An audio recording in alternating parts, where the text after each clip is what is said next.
It fell behind the canvas when I moved it, folded, fragile, and scented faintly like her perfume. It felt like falling through a floor that was never there to begin with. It shouldn't have mattered.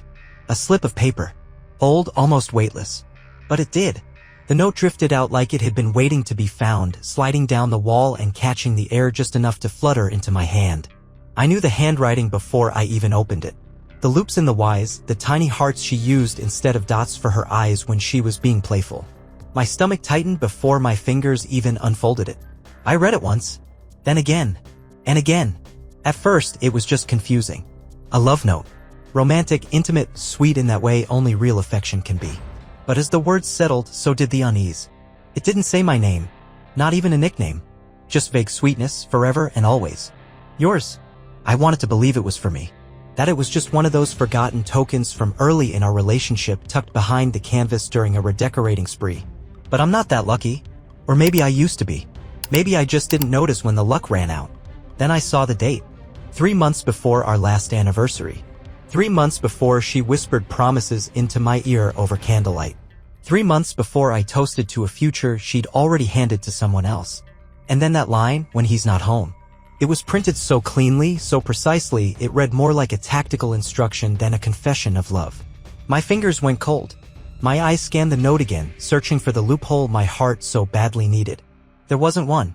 It was hers. It wasn't mine. I just stood there for a while, in that awkward, half-lit corner of the living room, the canvas now crooked behind me. Dust motes floated through the air like ash. Everything looked normal. Familiar.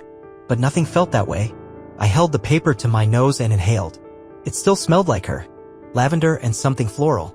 The perfume she always wore when she said she wanted to feel pretty. I used to love that scent. Now it made my throat close. I put the note back exactly where I found it. Not out of kindness. Out of fear. I needed time. To process. To pretend I didn't know what I now couldn't unknow. Because if she could write a love letter to another man under my roof, what else was hiding behind the walls?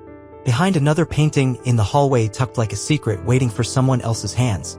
Some betrayals don't scream. They whisper for years. I wasn't looking. Not really. I was adjusting a crooked frame, one of those photos we took at the coast. The one where the wind made her laugh so hard she dropped her phone into the sand. We turned the moment into a memory, mounted it, hung it like proof of something lasting. And then I felt it.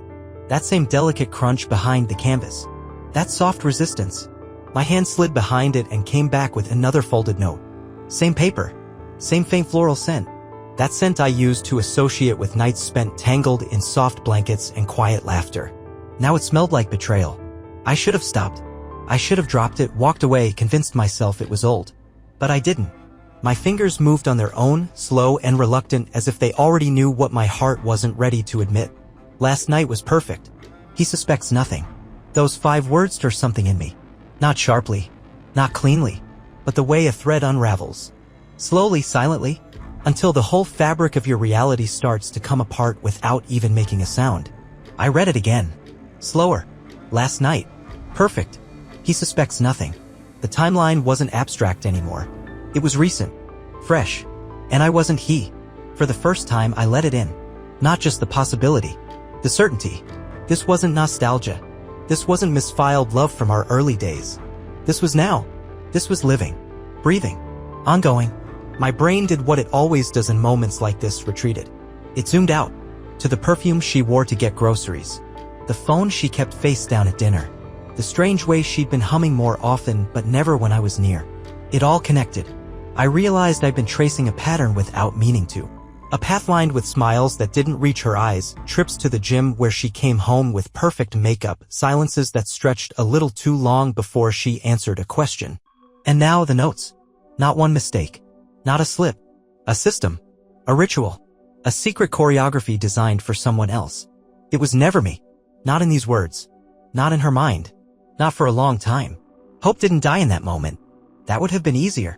It simply let go. Slipped out of my hands like sand. And I didn't reach for it. He poured the wine like a host in his own home, then clinked glasses with a smirk he'd practiced. He smiled at her like I wasn't even there. And maybe I wasn't. I used to think I was lucky to have a best friend who felt like family and a wife who welcomed him like a brother. Now I realize I was just convenient. He stood in my kitchen that night, sleeves rolled up, swirling a bottle of Cabernet with one hand and reaching for 2 glasses with the other. His voice casual, confident, almost rehearsed. She was already laughing before he said anything. They sat close. Too close. And I, like a fool, sat across from them, watching the way his eyes found hers like they'd shared a secret before I even walked in. I told myself it was nothing. That's what we do when we're in love. We soften the angles. We repaint red flags in pastel. I remembered how many times we'd had game nights, dinners, inside jokes that made me feel like the world was okay. The 3 of us unbreakable. But now, I saw it. I finally saw it. The compliments he gave her weren't harmless. The way she touched his arm when she laughed wasn't sisterly. The silences that fell between them when I left the room weren't innocent. They were rehearsed, precise, worn smooth by repetition. I replayed every memory in reverse, like watching a puzzle unbuild itself. The beach trip where he offered to rub sunscreen on her back. The birthday dinner where she opened his gift before mine. The knowing glance they exchanged when I couldn't guess the movie quote they both quoted in sync. None of it was harmless. It was staged. And I had been applauding from the front row, blind to the play unfolding behind me. I wasn't paranoid. I was finally remembering, clearly, without the soft focus of trust clouding the picture. That night, after they'd gone, her pretending to be tired, him pretending to check his phone, I sat alone in the living room, the wine glass still half full. And I decided something. Not out of rage. Not even grief. Just a quiet need to know. That's when I bought the camera. It arrived in a plain box 2 days later. I hid it above the bookshelf, angled just so. Not because I wanted to catch them. Because I already knew I would. He waited until the lights were off. Slipped it behind the painting like a priest hiding scripture. They built a cathedral of lies inside my home and prayed I'd never see the altar. There was something sacred about the way he moved. Not holy, not pure, but precise. Like a man performing a rite he'd rehearsed 100 times. The hallway was dim, the only light came from the porch outside, slicing through the blinds in narrow, trembling beams. I watched it all unfold from my phone, a silent spectator in my own home. He stood beneath the photograph of our wedding day, ironic, cruel, and reached behind the frame. He pulled something from his coat pocket. Folded. Pale. I already knew what it was. He looked around. Checked his watch. Then slid it behind the canvas with the care of someone hiding something irreplaceable. His fingers lingered for a beat too long. Almost like a farewell. Or maybe a promise. There was no hesitation. This wasn't a first attempt. This was a ritual. A practiced rhythm in their shared language, notes in the walls, like breadcrumbs for an affair too bold for texts, too personal for whispers. The camera caught every second. The slight lift of his mouth after he tucked it away, half smile, half sigh. The way he stood there afterward, just breathing. As if her home was his chapel. As if I was the ghost. I could have saved the footage. Could have sent it to her. To him. To anyone. But I didn't. I deleted it. Not out of mercy. Or weakness. Because proof wasn't the point anymore. I'd already crossed that line. I didn't need to convince anyone of what I knew. I needed something else.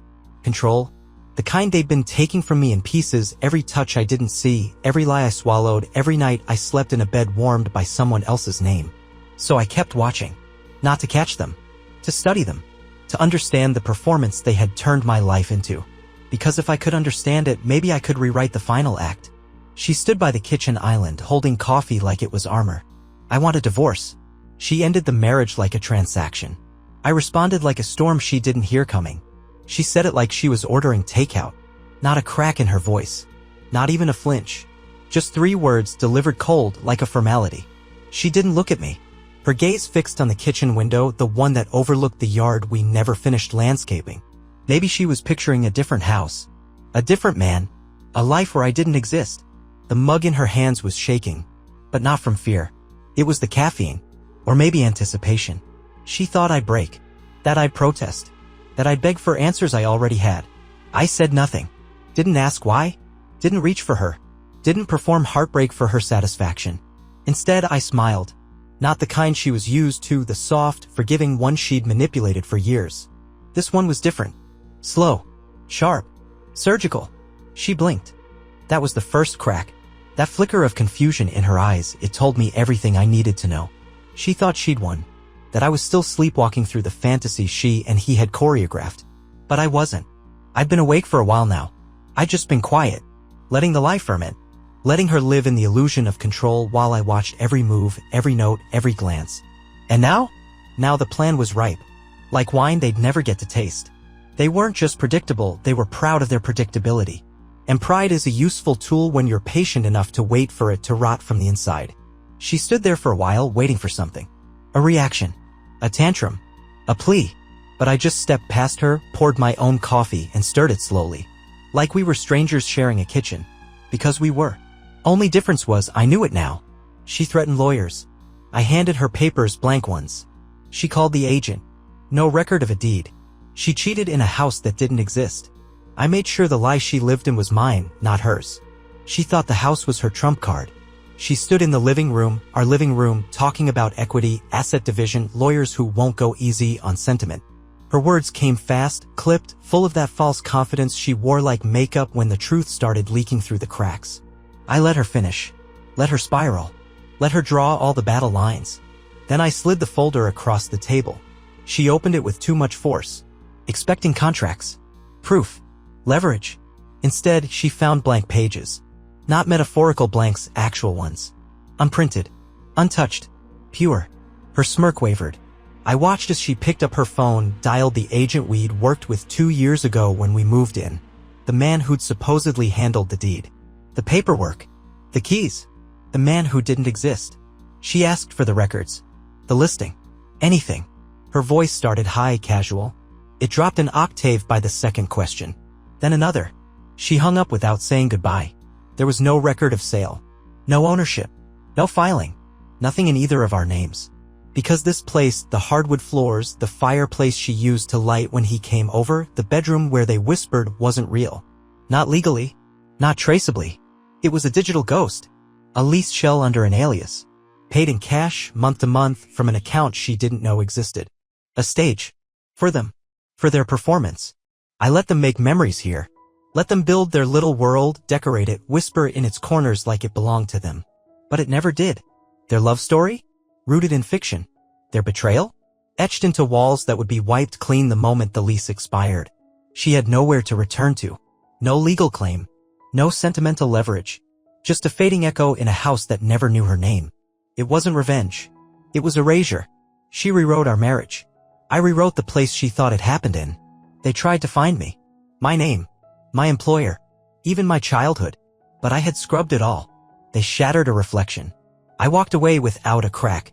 It's strange watching someone grieve a version of you that never existed. He came first. Knocking like the house still recognized his hands. Loud at first, commands, threats, bravado. Then softer. Pleading. Like the sound itself could undo what he'd done. I didn't answer. I watched from behind the curtain as he stood there, shoulders slumped, looking like a man who'd misplaced not just a friend, but a mirror. Because I had become his reflection, the quiet one, the good one, the one who didn't see. Until I saw everything. She came 3 days later. She didn't knock. Just stood at the edge of the porch, mascara trailing down her cheek like some sad watercolor left out in the rain. She mouthed my name. Or the one she thought was mine. But there was no one here by that name anymore. I hadn't run. I hadn't vanished. I had erased. Piece by piece. The job? A consultancy under a temporary contract. No benefits. No HR trail. The bank accounts? Spread thin through shells and encrypted wallets. The childhood photos? Gone. The high school yearbooks? Redacted. I had built a fiction they could inhabit. A life curated for their betrayal. A soft stage draped in comfort and false stability where they could fall in love with the version of me that was never meant to last. They didn't cheat on me. They cheated on a construct. A man with no roots. No past. No future tied to theirs. And when it was over, so was he. I wasn't heartbroken. I wasn't even angry anymore. I was finished. They didn't lose the person they betrayed. That man never existed. They lost the story I let them believe. And now there was no sequel. No closure. No second chance. Just silence. And me on the other side of the mirror. Watching. Gone. All the notes. Every single one. I left them on their shared doorstep bound with silk and ash. I didn't need to say a word. Their silence, when they opened the box, said everything. I didn't send flowers. Didn't call. Didn't scream in their faces or scratch lines into their car. I curated. One by one, I unfolded the notes they thought were hidden. the ones tucked behind paintings, wedged in book spines, folded into coat pockets like pressed flowers of deceit. I laid them out on my kitchen table, our kitchen once, and arranged them chronologically, not just by date but by impact. The first flirtation, the first plan, the night I watched him touch her back like it was his to claim. Each note matched with timestamps. From the footage, his arrival, her smile, their rehearsed choreography. I had it all. Quietly, precisely. I printed screenshots, not graphic, just damning. A hand brushing hers too long. A glance that lingered while I stepped into another room. Their sin wasn't explosive, it was ritualized. And I made sure they could see it that way. I bound the bundle in black silk. A ribbon wrapped just tight enough to feel ceremonial. I dropped a single match into a bowl, let it burn for 5 seconds, then crushed it out and sprinkled the ash across the top sheet. Not dramatic, just symbolic. Ashes. For what they turned us into. Then I placed it on the doorstep of the condo they now shared. No note, no return address, just a box of their own words arranged through my eyes. A final gift. I imagined them untying it side by side, flipping each page, reading their declarations of secrecy while knowing I had been watching all along. Let them squirm through the timeline. Let them wonder when the mask slipped. When I stopped being the man they thought I was. When I became the consequence they never saw coming. I walked away before the door opened. I didn't need to see their faces. I had already rewritten the ending. They never contacted me again. But they tried to explain to mutual friends, to themselves. I didn't punish them. I made space for the truth and let it do the rest. They vanished in the way guilty people do. Not into the shadows, but into stories of their own making. He told people I was dangerous, paranoid, that I snapped. She whispered about emotional instability, hinted at trauma, painted me as unwell. It was easier, I suppose, to call me broken than to admit what they'd done with open eyes and steady hands. But I didn't need to argue. I had already said everything I needed to, without a word. Because truth, when left undisturbed, becomes heavy. Like water in a sinking boat. Like silence in a room no one wants to enter. Mutual friends stopped calling. Some out of discomfort, others out of recognition. The smart ones stayed quiet, and the rest tried to decipher the ash-stained package like it was a code they could still twist into something sympathetic. But there's nothing poetic about exposure. I didn't burn bridges. I just let the fog clear. What remained were ruins they built for themselves. He couldn't laugh it off. She couldn't rewrite it. Because every time they tried, they hit a wall of their own words, those notes, those timestamps, those carefully folded betrayals. They tried to turn the story into a tragedy about me. But no one buys it when the villain never speaks. And that was the point. I wasn't unstable. I was aware of them, of the rituals we all perform when we think no one is watching, of how easy it is to mistake affection for access, love for ownership. They wanted to feel weightless in their affair. I made them feel their own gravity. No vengeance, no retaliation, just reflection, unfiltered and involuntary. The silence that followed wasn't mine. It was theirs, and it was deafening. Somewhere they still think I exist, that I'm watching, that I'll come back. I won't. I didn't vanish. I was never there. Just a silence they mistook for safety. They flinch at the thought of me now. Not from guilt, from fear. Not of what I did, but what I might still do. Some nights, I imagine them walking through that condo, pausing when the heater ticks, or a floorboard groans under its own weight. I imagine her hesitating before she opens a cabinet. I imagine him checking the door twice, 3 times, because they think I'm out there, watching, waiting, somewhere in the periphery of their lives. Like a storm that changed course but never stopped circling. But they'll never find me. I'm gone. Not just physically, fundamentally. A new name, a new address, a new face in the mirror that doesn't look back with old wounds. I shed that life like an old skin, left it behind, folded and quiet, in a past they still try to explain away at dinner parties. But the version of me they knew, the quiet one, the loving one, the man too gentle to see what was right in front of him, He never existed. He was the lie they cheated inside. And now he lives only in their nightmares, in the rustle behind the curtain, the note they think they see tucked behind a photo frame, in the phantom hum of a melody I used to play in the kitchen. They see ghosts, but I'm not haunting them. They're haunting themselves. They gave birth to the legend. They turned me into a shadow so large even I couldn't step back into it if I tried. But I won't, because I'm not him. Never was. They destroyed a man who never lived. And I became the truth they'll never forget.